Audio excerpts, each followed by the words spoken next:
कॉलेजों में प्रवेश की परीक्षा यानी कि नीट में अनियमितताओं को लेकर के उठे सवाल अभी शांत भी नहीं हुए थे कि नेशनल टेस्टिंग एजेंसी यानी कि एनटीए की ओर से कराई गई यूजीसी नेट परीक्षा के प्रश्न पत्र लीक होने का मामला सामने आ गया।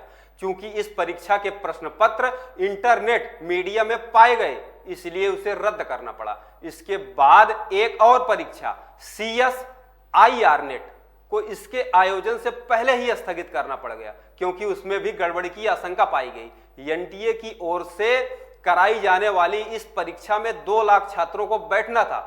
यूजीसी नेट परीक्षा में 9 लाख से अधिक छात्र बैठे थे और अब उन्हें दोबारा परीक्षा देनी होगी। आखिर उनके समय और संसाधन की जो बर्बादी हुई उसकी भरपाई कैसे होगी? नमस्कार, स्वागत है, हूं आपके साथ वेद प्रकाश मिश्रा। आइए समझते हैं क्या है पूरा मामला। इस परीक्षा के प्रश्न पत्र के लीक होने की जांच सीबीआई को सौंप दी गई है, लेकिन इसके दोषी कब पकड़े जाएंगे और कब सजा दी जाएगी, यह एक बड़ा सवाल है। यह एक निराशाजनक भी है, क्योंकि परीक्षा के प्रश्न पत्र लीक करने वाले गिरोह तो सशक्त होते जा रहे हैं, लेकिन उन पर लगाम लगाने वाले उपाय निष्प्रभावी सिद्ध हो रहे हैं।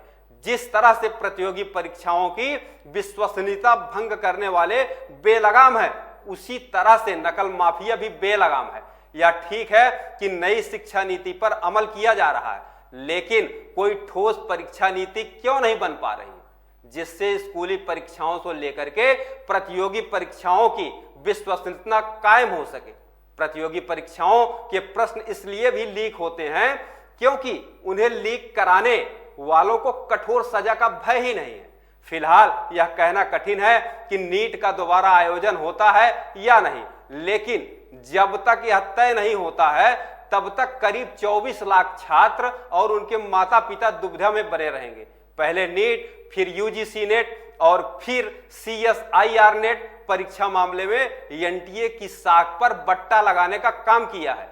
यह दुर्भाग्यपूर्ण है कि इस संस्था का गठन इसलिए किया गया था कि प्रतियोगी परीक्षाएं कराने में कोई गड़बड़ी न हो पाए और परीक्षाओं की विश्वसनीयता बनी रहे, लेकिन ऐसा नहीं हो पा रहा है। जब प्रतियोगी परीक्षाओं में गड़बड़ी के चलते लाखों छात्रों को परेशानी उठानी पड़ती है तो उनका सरकार से भरोसा उठ जाता है। प्रश्न पत्र लीक होने की घटनाएं युवा में असंतोष उत्पन्न कर रहा है। क्योंकि ऐसी घटनाएं लगातार घट रही हैं, इसलिए उनका असंतोष बढ़ता ही जा रहा है। इस असंतोष का सामना सरकारों को करना पड़ता है। समस्या यह है कि सरकार नौकरशाही को जवाबदेह नहीं बना पा रही। पिछले कुछ वर्षों से राज्यों और केंद्र की ओर से आयोजित शायद ही कोई ऐसी परीक्षा होगी जिसमें प्रश्न पत्र लीक न हुए हों या फिर उनके परिणाम को लेकर के संदेह न उठे हों।